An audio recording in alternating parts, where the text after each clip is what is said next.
The role of water, physiological processes, and dehydration. The role of water. Water has many uses in our natural world, including in the human body. Without water, our bodies would not be able to sustain life. Water's functions in the body. In our bodies, water is a crucial resource for survival. Some functions of water in the body include thermal regulation, transport of nutrients and waste, fluid intake and excretion, and protection of vital organs and tissues. Thermal regulation.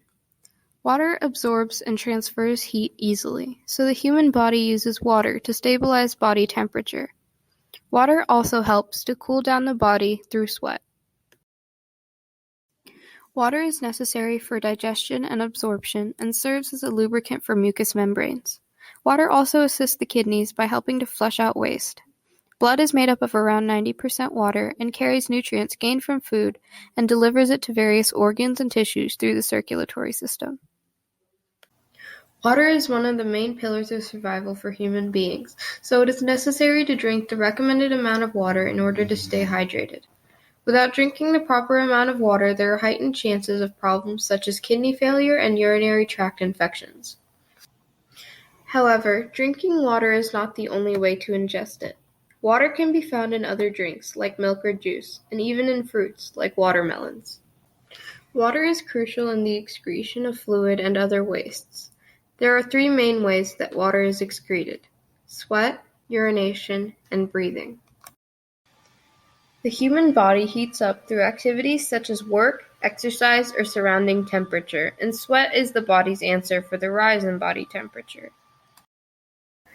When the body heats up, the hypothalamus part of the brain releases sweat through the over 2.5 million eccrine glands all over the body.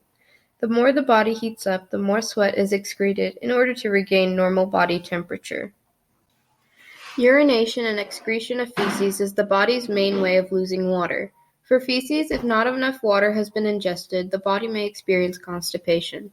The kidneys filter out an amount of urine depending on how much water has been ingested. If more than enough water is being ingested, there is no need for full fluid retention and the urine will be a light color. If not enough water has been ingested, most water will be retained and the urine will be dark. Depending on the humidity, humans lose around 300 to 500 milliliters of fluid a day by just breathing. When breathing in, the surface of the lungs are moistened, and as it goes through the air passageways, the inhaled air gains moisture.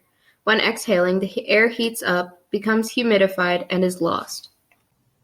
Water cushions vital organs and tissues such as the brain and the spinal cord. It may not seem apparent, but these organs are fragile, and water's protection of them is imperative to human survival. Water also lubricates the joints and moistens the eyes and mouth so they can function properly. The body not being hydrated could lead to joint pain and discomfort. In recent months, the city of Chennai in India has been experiencing severe drought. Due to the increasing temperatures and mismanagement of water infrastructure, millions of people do not have access to enough clean water. If a solution is not reached in the near future, the situation could lead to malnourishment, sickness, or death in both children and adults. Dehydration occurs when the body loses more water than it takes in. Many things can cause dehydration. One common way that teenagers face dehydration is when they are outside in the hot sun and do not drink enough water. The water inside of your body will sweat out and evaporate because the heat and your body will not have enough water left to carry out its necessary functions. Water makes up about 60% of the human body and it is necessary for many bodily functions.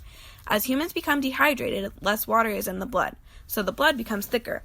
This makes it harder for blood to be pumped through the body. Dehydration also causes the brain and other cells to lose water, which makes it harder for the brain to function and to maintain body temperature.